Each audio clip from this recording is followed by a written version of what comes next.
Tort क्या है, एक सिविल रॉन्ग है। अब हम पहले डिफरेंस पढ़ेंगे सिविल रॉन्ग और क्रिमिनल रॉन्ग में डिफरेंस क्या होता है। सिविल रॉन्ग जो होता है ये किसी इंडिविजुअल के लिए होता है। सिविल रॉन्ग जो होता है इसके एग्जाम्पल हैं जैसे कि डिफेमेशन, ट्रेसपास, किसी की जो गुडविल थी हमने उसको डिफेम, किसी की गुडविल को हमने क्या कर दिया, कम कर दिया है। ट्रेसपास मतलब कि हम बिना उनकी इजाज़त के हम उनकी चीज़ को ले लिया हमने, या हम उनके घर के अंदर घुस गए, तो वो क्या होता है, ट्रेसपास होता है। तो ये सारे सिविल रॉन्ग के अंदर आते हैं। अब सिविल रॉन्ग को और अच्छे से समझने के लिए, सिविल रॉन्ग में इंटेंसिटी जो होती है वो बहुत कम होती है, मतलब कि ज़्यादा हार्म, ऐसा कुछ इतना कुछ डराना या कोई ऐसा भयंकर चीज़ नहीं होती, तो वो हम कहते हैं सिविल रॉन्ग है। मतलब कि उसमें इंटेंसिटी जो होती है वो रॉन्गफुल एक्ट की वो बहुत कम होती है। लेकिन अगर आप दूसरी तरफ दूसरे रॉन्ग के बारे में बात करेंगे, तो ये जो क्रिमिनल रॉन्ग है इसमें क्या होता है, ये अगेंस्ट स्टेट होता है। अब अगेंस्ट स्टेट क्यों होता है, मान लिया जाए अगर किसी का मर्डर हो गया या किसी का रेप हो गया, तो उससे क्या होता है, पूरा लॉ एंड ऑर्डर बिखर जाता है। आपने किसी की जान ले ली तो वो हमारा स्टेट हमें प्रोटेक्ट करता है विथ लाइफ से, मतलब कि हमारी ज़िंदगी को प्रोटेक्ट करने का काम किसका है, वो स्टेट का है। लेकिन अगर आपने किसी की लाइफ ही ले ली तो आपने वो लॉ एंड ऑर्डर के ऊपर हमला किया, और लॉ एंड ऑर्डर स्टेट के अंदर आता है। तो इसीलिए क्रिमिनल रॉन्ग जो है उसमें स्टेट आ जाता है। इस वजह से इसकी इंटेंसिटी क्या हो जाती है, इसकी जो इंटेंसिटी होती है वो बहुत ही ज़्यादा हाई होती है, और इसमें जो इसमें जो दंड मिलता है वो भी बहुत ज़्यादा हाई इंटेंसिटी का होता है, जैसे जेल में भेज दिया जाएगा, फांसी दे दी जाएगी। लेकिन जो सिविल रॉन्ग है इसमें क्या होता है, इसमें कंपनसेशन दिया जाता है, मतलब कि पैसा दिया जाता है। अगर आपने अपनी स्कूटी से किसी का एक्सीडेंट भी कर दिया तो आपने वो इंडिविजुअल को हार्म पहुंचाया, आपने उससे पूरे स्टेट को हार्म नहीं पहुंचाया है। बस एक आपने अपनी स्कूटी से किसी को ठोका है, तो अगर आपकी स्कूटी से किसी दूसरे की स्कूटी में लगी है तो वो उन दोनों के बीच में एक्सीडेंट हुआ है, इसमें पूरा स्टेट नहीं आएगा, उससे लोगों के बीच में डर नहीं आएगा। लेकिन किसी इंसान ने किसी को मार दिया, किसी इंसान ने किसी का रेप कर दिया, तो उससे क्या होता है, पूरे समाज में एक डर बैठ जाता है। जैसे कि दिल्ली का जो रेप केस था, उससे क्या होता, पूरे इंडिया और पूरे वर्ल्ड के अंदर एक डर बैठ गया था वुमेन की सिक्योरिटी को लेकर। तो इसीलिए वो क्रिमिनल रॉन्ग है। और सिविल रॉन्ग में आपका टॉर्ट, ब्रीच ऑफ कॉन्ट्रैक्ट, ये अलग अलग है।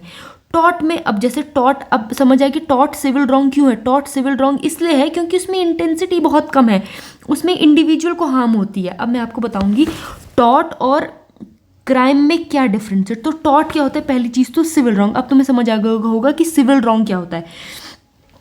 क्राइम जो होता है उसमें पूरी सोसाइटी इन्वॉल्व होती है, सोसाइटियल नॉर्म्स उसमें इन्वॉल्व हो जाते हैं। टॉर्ट में होता है वो हम टॉर्ट में कंपनसेशन देते हैं, मतलब पैसा देते हैं। क्राइम में हम क्या देते हैं, हम दंड देते हैं, मतलब इसमें आप उसको जेल भेजोगे, इसमें पैसा उस इंसान को नहीं मिलता है, पैसा इसमें फाइन जो चुकाते हैं वो स्टेट को दिया जाता है। और पर इसमें जो मेन जो आप पर्पस क्या होता है, इसका पर्पस, इसमें तो टॉर्ट का पर्पस होता है कंपनसेशन पाना, लेकिन पर्पस क्राइम का होता है जेल भेजना। अब नेचर ऑफ रॉन्ग क्या होता है, अब जैसे सिविल रॉन्ग क्या है, प्राइवेट रॉन्ग है, इसमें आप किसी इंडिविजुअल को अफेक्ट करते हो। जैसे मैंने कहा था आपकी स्कूटी से किसी और की स्कूटी को लग गई तो वो प्राइवेट रॉन्ग है। लेकिन ये क्या है, ये सोसाइटियल रॉन्ग है, मतलब कि अगर किसी इंसान ने किसी का रेप कर दिया है तो वो सोसाइटी उससे अफेक्ट हुई है, as a whole society affect होती है, पार्टीज इन्वॉल्व। अब जैसे टॉर्ट में क्या होता है कि प्लेंटिफ, मतलब कि सिर्फ इंजर्ड पार्टी इन्वॉल्व होती है। आपकी स्कूटी से किसी और की स्कूटी को लगी तो वो स्कूटी वाला प्लेंटिफ बनेगा, आप उसमें डिफेंडेंट बनोगे। लेकिन यहाँ पे जैसे मैंने कहा था कि यहाँ पे स्टेट आ जाता है, क्योंकि लेकिन इसमें क्या होता है, इसमें स्टेट इन्वॉल्व होता है।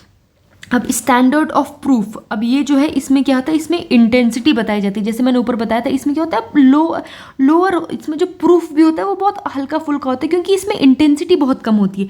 लेकिन इसमें जो सेकंड वाला, इसमें हायर थ्रेशोल्ड, इसमें आपको प्रूफ भी बहुत हाई लेवल के करने पड़ते हैं। अगर आपको उसमें डिफेंड लेना है तो आपको प्रूफ करना पड़ेगा कि आपने मर्डर नहीं किया है, या फिर आपने रेप नहीं किया है, कुछ भी ऐसा हो सकता है जो कि बहुत ग्रेव नेचर का होगा। अब लीगल रेमेडी, इसमें पहली बात जो टॉर्ट है उसमें कंपनसेशन, मतलब कि डैमेजेस, जो भी आपने नुकसान किया उसका पैसा भरोगे, पर वो पैसा किसको जाएगा, वो प्लेंटिफ को जाएगा। इसमें पनिशमेंट मिलेगी, पनिशमेंट इम्प्रिजनमेंट, आपको इसमें जेल भी भेजा जा सकता है, फाइन भी या फिर कम्युनिटी सर्विस। अब कम्युनिटी जो सर्विस है वो इसी बार बीएनएस में आए। इसमें यह है कि अगर आपने हल्की फुल्की किसी के साथ मारपीट या कुछ ऐसा काम किया जो इतना ज़्यादा जिसका इंटेंसिटी इतनी ज़्यादा नहीं है, तो आपको कम्युनिटी सर्विस में भेजा जाएगा। मतलब कि 15 दिन के लिए आपको किसी ऐसी जगह भेज देंगे जहाँ पे कुछ स्टेट का काम हो रहा है, जैसे कि सफाई में भेज दिया कि भाई तुम अब इस रोड की सफाई करोगे, या फिर आपको ओल्ड एज होम भेज दिया गया जिससे आप कम्युनिटी को सर्विस दे सको। ये है। अब इसके एग्जाम्पल देखिए। एग्जाम्पल क्या है? नेग्लिजेंस। ठीक है, आपने मतलब गलती से कोई चीज़ कर दिया, आपने किसी का डिफेम कर दिया, किसी की गुडविल को हार्म कर दिया, ट्रेसपास कर दिया, आप किसी की प्रॉपर्टी के अंदर जानबूझकर घुस गए। लेकिन यहाँ जो सेकंड वाला उसमें आपने चोरी कर दी, मर्डर कर दिया, आपने असॉल्ट, किसी को बहुत मार दिया, ड्रग ट्रैफिकिंग कर रहे हैं, तो इसमें ये सब क्या है? ये बहुत हाई इंटेंसिटी के हैं, ये वाले बहुत कम इंटेंसिटी के, इसलिए टॉर्ट में आते हैं। अब इसमें क्या है कि इस एक बहुत इंपॉर्टेंट चीज़ है, इनिशिएट कौन करेगा एक्शन। जिस पार्टी को आपने इंजरी पहुंचाई है, मान लिया जाए मेरी स्कूटी से किसी और की स्कूटी को लगी, तो जिस इंसान की स्कूटी को लगी है वो पार्टी जाके इनिशिएटिव करेगी कि इसने मुझे मारा है तो मुझे कंपनसेशन दे। लेकिन जो दूसरा, यहाँ पे स्टेट गवर्नमेंट ही सीधे इनिशिएटिव लेती है। कोडिफिकेशन क्या होता है? टॉर्ट जो है वो जर्नली कोडिफाई नहीं है, इसलिए आपने देखा होगा टॉर्ट का कोई बेरेक्ट नहीं होता है, कोई भी टॉर्ट का बेरेक्ट नहीं होता है। लेकिन जो क्राइम्स हैं इनको कोडिफाई करा है बीएनएस में। इनके लिए एक अलग किताब है, भारतीय न्याय संहिता। इसके अलावा इसमें सीआरपीसी और सीपीसी भी है। तो ये इतना, इसकी इंटेंसिटी इतनी ज़्यादा है कि इसे कोडिफाई मतलब कि इसको पूरी तरह से डिफाइन किया गया है कि किस एक्ट में आपको क्या पनिशमेंट दी जाएगी। Impact of society. टॉर्ट में क्या होता है ना कि कुछ स्पेसिफिक इम्पैक्ट नहीं होता है, इफेक्ट ओनली द वी, सिर्फ एक विक्टिम को इफेक्ट कर रहा है।